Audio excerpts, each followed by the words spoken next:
और चलिए बात कर लेते हैं बड़ी खबर की। जामताड़ा से बड़ी खबर मिल रही है। यहां पर गुब्बारा फुलाने वाला सिलेंडर फट गया और सिलेंडर के फटने से एक की मौत हो गई है। वहीं हादसे में एक महिला और बच्चा समेत 12 लोग जख्मी भी हो गए हैं। मेजाम थाना की बसंती दुर्गा पूजा मेला में यह हादसा पेश आया है। ये बड़ी खबर दे रहे हैं आपको और तस्वीरें भी दिखा रहे हैं जामताड़ा की, जहां पर गुब्बारा फुलाने वाले सिलेंडर में ब्लास्ट हो गया और सिलेंडर के फटने से एक शख्स की जहां मौत हो गई, वहीं इस हादसे में एक महिला और बच्चा समेत 12 लोगों के जख्मी होने की खबर है। दरअसल बसंती दुर्गा पूजा मेले के दौरान गुब्बारा वहां पर बेच रहा था एक शख्स। गुब्बारा फुलाने के दौरान उस सिलेंडर में ब्लास्ट हो गया और सिलेंडर फटने से यह हादसा पेश आया। फिलहाल घायलों को अस्पताल में भर्ती करवाया गया है, जहां पर उनका इलाज चल रहा है।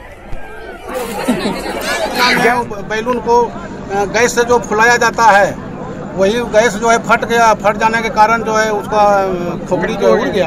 हम लोग पंडाल में मूर्ति देख के निकले हैं, तब तक वहाँ पर बीच माठ में गैस सिलेंडर फट गया। वो वाला गुब्बारा वाला फट गया। उसका मुंडी माथा से उड़ा हुआ देखे, आते समय देखे हैं और सब घायल हुआ है। बहुत लेडीज जेंट्स हाथ अंधेला में पता नहीं चला, सब लाया गया हॉस्पिटल में, लाया गया मेजाम सदर PMCH में लाया गया। जब भी कोई दुर्गा मेला लगता है तो मेले में सारे जो सुविधाएं होती है उसको ताक पे रख के मेला लगाया जाता है और सिर्फ साउंड बॉक्स पे ज्यादा ध्यान दिया जाता है। अभी घटना घटी है, ना एम्बुलेंस वहाँ मेले में खड़ी है और ना ही हॉस्पिटल में खड़ी है। क्या वो आया था घायल? यहाँ पर पाँच जन। क्या वो को आप ट्रीटमेंट किए, क्या को वापस किए? पाँचों का। तो जामताड़ा में ये दुखद घटना सामने आई है। दरअसल लापरवाही इसे कहा जाएगा। मेला आयोजित किया जाता है लेकिन व्यवस्थाओं का ध्यान नहीं रखा जाता। बहरहाल 2 दिनों की छुट्टी के बाद झारखंड में आज से दूसरे चरण के मतदान के लिए नामांकन का काम शुरू होगा। कोडरमा, रांची, खूंटी और हजारीबाग सीट के लिए नामांकन 18 अप्रैल तक भरे जाएंगे। बाबूलाल मरांडी कोडरमा सीट के लिए आज नामांकन करने वाले हैं, जिसमें डॉक्टर अजय कुमार, हेमंत सोरेन, गौतम सागर राणा सहित महागठबंधन के कई नेताओं के शामिल होने की संभावना है। वहीं कल रांची सीट से सुबोधकांत सहाय, संजय सेठ सहित कई नेता पर्चा भरेंगे।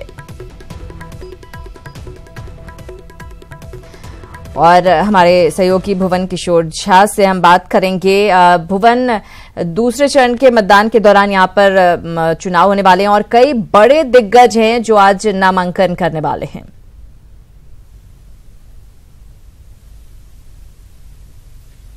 सही कहा आपने श्रेयांदा की दूसरे चरण के जो नामांकन की जो प्रक्रिया है वो शुरू हो चुकी है और जो 2 दिनों का जो अवकाश था उसके बाद आज से नामांकन पे जोर पकड़ेगा और आज बाबूलाल मरांडी कोडरमा सीट से नामांकन करेंगे और इस दौरान गिरिडीह में जो नामांकन पर्चा भरा जाएगा तो हेमंत सोरेन, डॉक्टर अजय कुमार सहित कई जो महागठबंधन के नेता हैं, चाहे राजद के हों, गौतम सागर राणा, ये तमाम लोग बाबूलाल मरांडी के पर्चा भरने के समय में वो उपस्थित रहेंगे। इसके अलावे कल यहाँ रांची सीट के लिए सुबोधकांत सहाय नामांकन का पर्चा भरेंगे। संजय सेठ भाजपा प्रत्याशी के रूप में चुनाव मैदान में आएंगे। इस तरह से जो दूसरे चरण का जो 4 लोकसभा सीट पे जो नामांकन हो रही है और 6 मई को मतदान होना है, इसके लिए 18 अप्रैल तक जो निर्धारित की गई है नामांकन पर्चा भरने का, ये पूरी तैयारी की गई है और इसमें आज से कह सकते हैं कि जो नामांकन की प्रक्रिया जो है उसमें तेजी आएगी और लोग बड़ी संख्या में नामांकन करते हुए देखे जाएंगे। इसके अलावा जो तीसरे चरण के जो मतदान होने हैं झारखंड में, उसमें कल से नोटिफिकेशन होगा और नोटिफिकेशन के बाद यहाँ नॉमिनेशन की प्रक्रिया जो है वो शुरू होगी।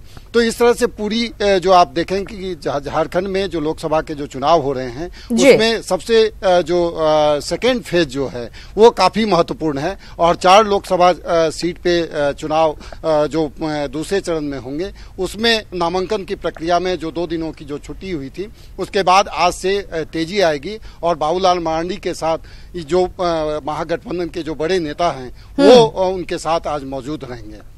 बिल्कुल, तो आज बाबूलाल मरांडी नामांकन दाखिल करने वाले हैं। उनके साथ कई बड़े चेहरे नजर आएंगे। बहुत शुक्रिया भुवन इस बातचीत और जानकारी के लिए।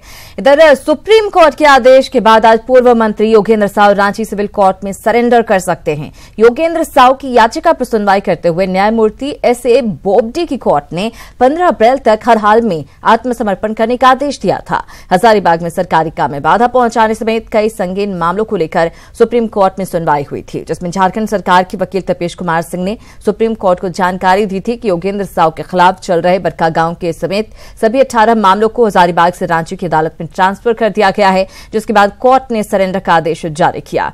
योगेंद्र साव पर बड़कागांव में सरकारी काम में बाधा डालने का आरोप, एनटीपीसी की जमीन अधिग्रहण के दौरान अधिकारियों पर हमले का आरोप, बीडीओ के साथ मारपीट और पुलिस टीम पर हमला कराने का भी आरोप है। इसके साथ ही 2014 में उग्रवादी संगठन बनाने और हथियार मुहैया कराने का आरोप भी है योगेंद्र साव पर। इसके साथ ही पूर्व मंत्री पर रंगदारी समेत कई संगीन मामले दर्ज हैं। हालांकि चुनावी मौसम में योगेंद्र साव को लेकर सियासत भी खूब हो रही है।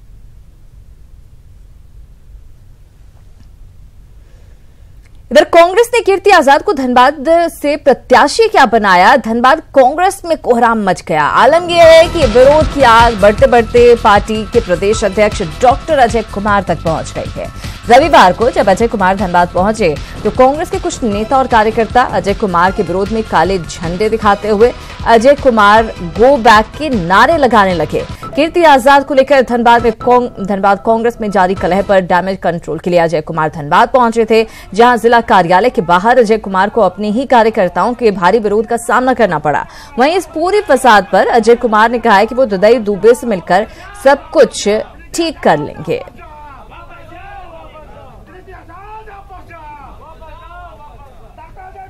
उनसे तो मुलाकात करेंगे, उनको समझाएंगे, बड़े वरिष्ठ नेता हैं। ये प्रक्रिया है।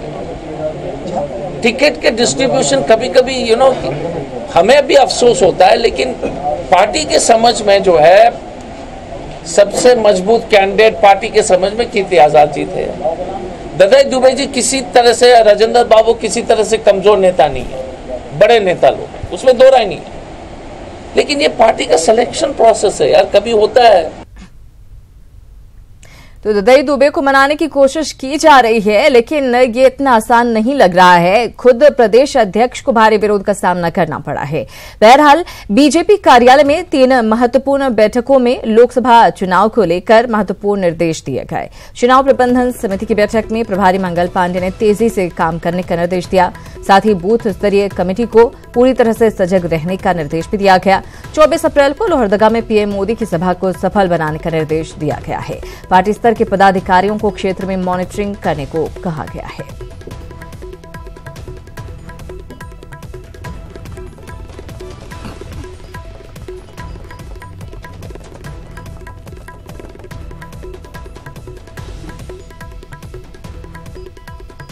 तो लोकसभा चुनाव है और लगातार बैठकों का दौर जारी है।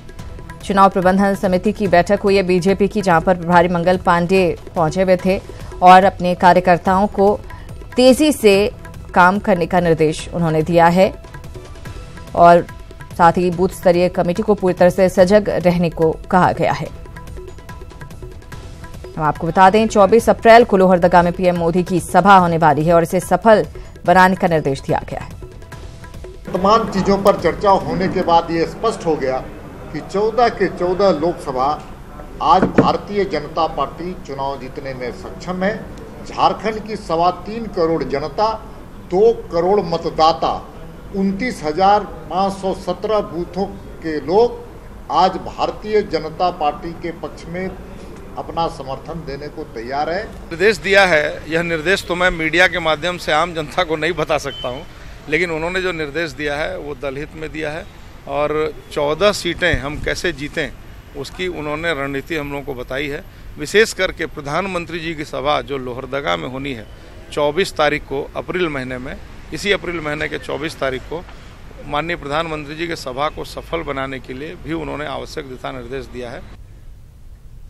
चुनावी मौसम है और नेताओं के बीच बयानों की जोर आजमाइश चल रही है। आरोप प्रत्यारोप चरम पर है, लेकिन बाजार में एक चीज ऐसी है जो सियासी गलियारे में आरोप प्रत्यारोप के बावजूद सभी को पसंद आ रही है।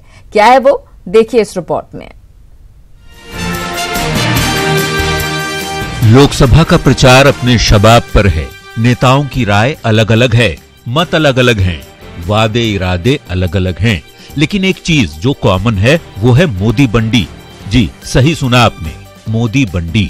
बीजेपी से लेकर कांग्रेस और जेवीएम और जेएमएम तक इन सभी पार्टियों के नेताओं को मोदी बंडी खूब भा रही है। सफेद कुर्ता और सफेद पायजामे पर रंग बिरंगी मोदी बंडी सभी नेताओं के दिल में बसने लगी है। किसी को गुलाबी तो किसी को नीली तो किसी को कुर्ता से मैच करती बंडी पसंद है। ये तो आज नो डाउट पूरे भारतवर्ष में बंडी का एक अलग ही रंग का, कलर का और बंडी पहनने का तौर तरीका का जो स्टैंडर्ड बढ़ा है वो तो काबिले जोग है। राजधानी रांची में कई जगहों पर मोदी बंडी की बिक्री तेज है, लेकिन सबसे ज्यादा मांग है खादी से तैयार मोदी बंडी की। एक अच्छी क्वालिटी की मोदी बंडी की कीमत 3200 रुपये है, जबकि दूसरे रेंज की कीमत 2600 है। लेकिन यदि आपकी जेब कमजोर है और मोदी बंडी पहनने की इच्छा रखते हैं तो 900 रुपये की भी बंडी मौजूद है। ये बंडी जो है ना मोदी के नाम पे भी बिक रहा है बहुत ज्यादा, और सिल्क में ज्यादातर बिक रहा है, और कॉटन अभी तो थोड़ी गर्मी है जिसके वजह से लिनेन और कॉटन दोनों निकल रहा है। वैसे तो नेताओं के बीच बंडी पहनने का चलन काफी पहले से रहा है, लेकिन नरेंद्र मोदी के पीएम बनने के बाद से मोदी बंडी हर आम और खास नेताओं की पहली पसंद बन गई।